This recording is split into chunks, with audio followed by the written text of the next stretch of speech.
Hello, welcome back to Crushing Sounds. My name is Chris, and today I'm continuing our Mastodon album retrospective with the legendary second album, Leviathan.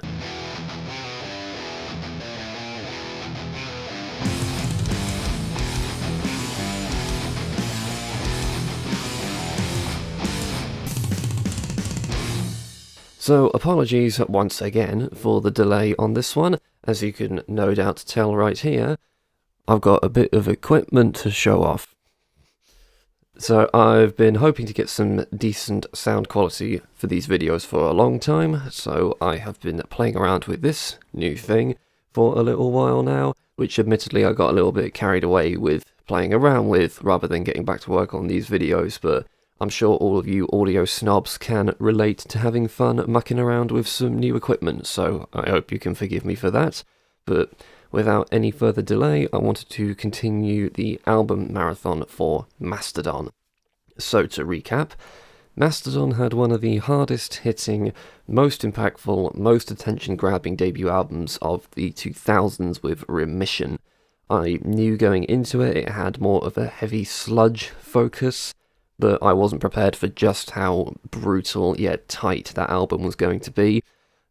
Most bands dream of having an album that good by the time they get to album 3 or 4, let alone their first ever album. I still stand by the fact that if they had kept that style going forward, they would have found as much success as they have found now with their more prog-inspired stuff. That's not to say that the sound was dropped straight away, because in 2004, a mere 2 years later, we had the follow-up album, Leviathan. Most bands talk about that difficult second album, as when your first album is such a huge hit, the pressure to follow up on that second album is huge, and it can have varying levels of success. So, did Mastodon successfully beat the second album curse? So that question is completely and utterly redundant, right? I mean, you all know this, Leviathan is one of the most famous, well-received, and influential metal albums of the 2000s. Probably the most celebrated album in the band's catalogue. Kerrang called it one of the best albums in metal history. Rolling Stone placed it at number 46 at the greatest metal albums of all time. In only 2 years, it had sold over 100,000 copies, which for a heavy metal band, especially in this subgenre of heavy metal, that is pretty insane. So, obviously this is going to be an amazing album, just get that out of the way now. The album is a concept album loosely based on the novel by Moby Dick, as evidenced by the cover art. I haven't read Moby Dick. I've heard this is only a cursory telling of said story, so I don't think talking about the two alongside each other is really necessary. It's not like discussing Nightfall and Middle-earth and the Silmarillion, for example. But with all this lavish praise, how good can the album really be? The album, of course, opens up with probably Mastodon's most well-known track, Blood and Thunder. If it isn't the most well-known, it's certainly up there. It's the only one I knew going into the album, so there's that. Obviously, this song is great. I could listen to that main riff forever. Much like the first album, the band excel at riffs that are really simple, yet extremely effective and extremely catchy, and the album literally opens up with one of those. And that opening lyric, "I think that someone is trying to kill me," just sets the tone for everything that you're going to get in this album perfectly. And dual guitar work is something I will never get tired of, and this track has that as well. This track has just everything. You don't need me to tell you that Blood and Thunder is a great song. It's one of the legendary tracks in 21st century heavy metal. The brutal and hard-hitting sound of Remission is still very much the backbone of this album, so we've not yet got to Mastodon at their most prog, as it were. The second track, I Am Ahab, I think that's how you pronounce it, is a short and effective riff fest that shows off one of the more frenetic songs that we've heard from the band so far. But it's track 3, Sea Beast, where things start to get a bit more interesting. The guitar lines between verses are more restrained and a bit more mysterious as well. then when the vocals kick in, they're predominantly clean. There are some harsh vocals here and there, but most of the vocals on this track are clean vocals. But there is still something a little bit off with them in a good way. I think that's Brent Hines on the vocals for this song, but I could be wrong. It doesn't sound like Troy, but whatever. The melody of the vocals follows in a similar vein the unsettling tune of the guitar line preceding them, while the guitar then kicks up into heavy territory at the same time. Not to mention the rhythm of it all doesn't quite feel right. It's really cool and I like it a lot. It's one of the more interesting songs on the album. Not that the other tracks are not interesting, but this is the one that, the first of the tracks on this album, that kind of made me raise an eyebrow a bit, like, this is interesting, what are we doing here? And then the riffing in Iron Tusk just screams Mastodon. It's that very recognisable low-end chugging that they were kind of known for. It was cool to hear the song that was kind of one of the originators for that sound, and I can certainly see why it was carried forward, because it has such an infectious groove to the whole thing. It's really, really good. Megalodon was a fucking trip. Brooding intro, sliding repeated riffs, leading into typical brutal verse, when out of nowhere, the sliding riff turns into this twangy, almost major ascending and descending riff, before booting off really fast. The speed gets ramped up a lot by the end of this one, and it's so good. This song took me by surprise. It's probably my favourite track on the album. Similarly, Naked Burn also has some interesting different guitar work going on. It dips between clean and distorted every now and then, but not in a Opeth way, if you know what I mean. The speed rarely drops, and the actual playing doesn't get any less complex. I also noticed one of the clean riffs during the first two rotations of it sounded eerily similar to a riff in the song Rose of Sharon by Killswitch Engage. I think that's how you pronounce that song. But it also has a very similar riff pattern in its bridge, I think. Both albums were released in 2004, and Killswitch were first, so I'll leave that up to you guys to decide whether that means anything.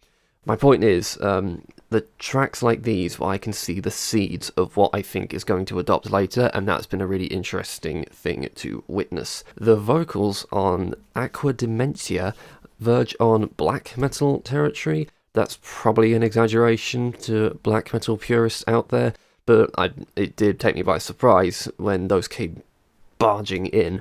Unless I'm mistaken, that's Scott Kelly from Neurosis doing that. He features in Mastodon quite a few times, apparently, so this shouldn't be the last time that I hear him in these albums, but he's a welcome addition. His vocals sound fucking amazing. Hearts Alive is straight up prog metal. It's over 13 minutes for a start, but it peaks and dips like any track this length should.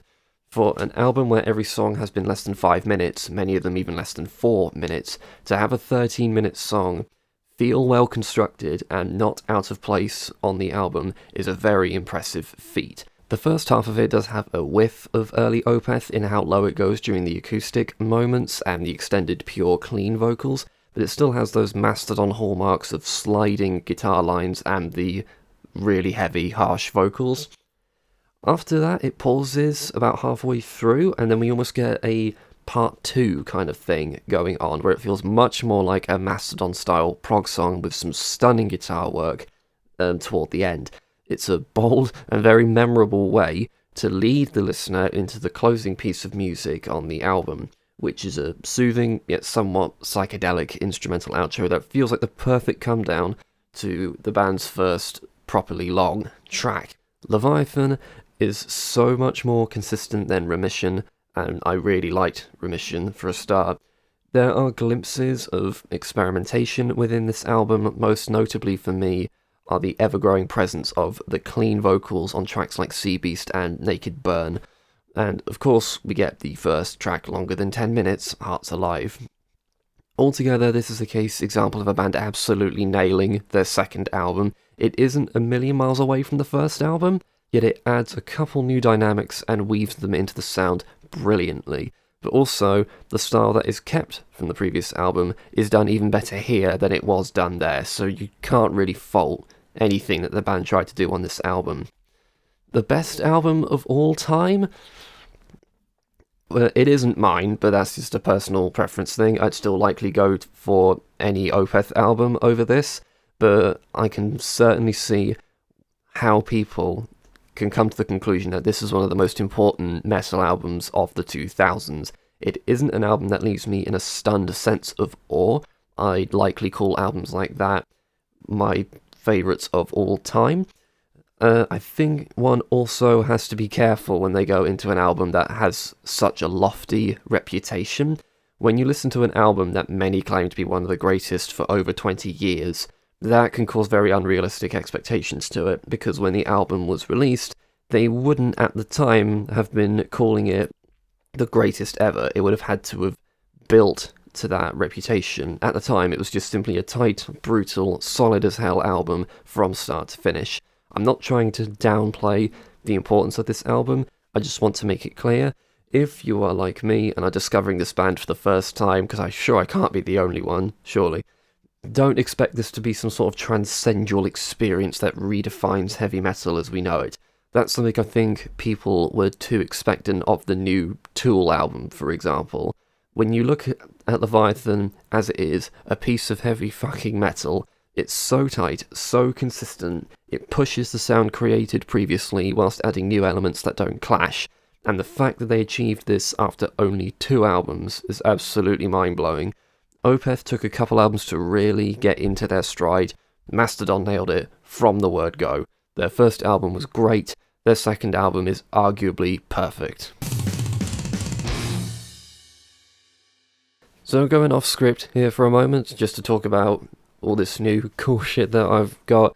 Obviously I've got a new microphone set up, new audio interface, new audio editing software, so this is the first time I'm recording video and audio separately, so we'll see how that goes. Hopefully you're watching this and it doesn't look too bad, but essentially I'm going to basically be learning how to do all this on the go. I've not really done anything like this before, so if perchance there are any audio buffs watching this video, feel free to recommend any neat little tips or tricks to make this process even smoother and sound even better. I understand that can be quite a dangerous thing to ask for, because I know a lot of audio people, especially on the internet, think their setup is the only perfect setup. It's not up for debate, everything you're doing is wrong, but try and keep it civil. Just any beginner's tips that you might want to share with me, I will happily welcome that. And hopefully you guys will understand. Just be patient as I'm working out how to do all this stuff, but regardless, I hope this sounds good. I hope it sounds better, at the very least. Thank you guys for your patience in me getting back to this thing. I've got a couple albums that I'm currently script writing the reviews for, so this is not stopping anytime soon. Hope you're all doing okay out there. Thanks for watching this video. Go listen to some heavy metal.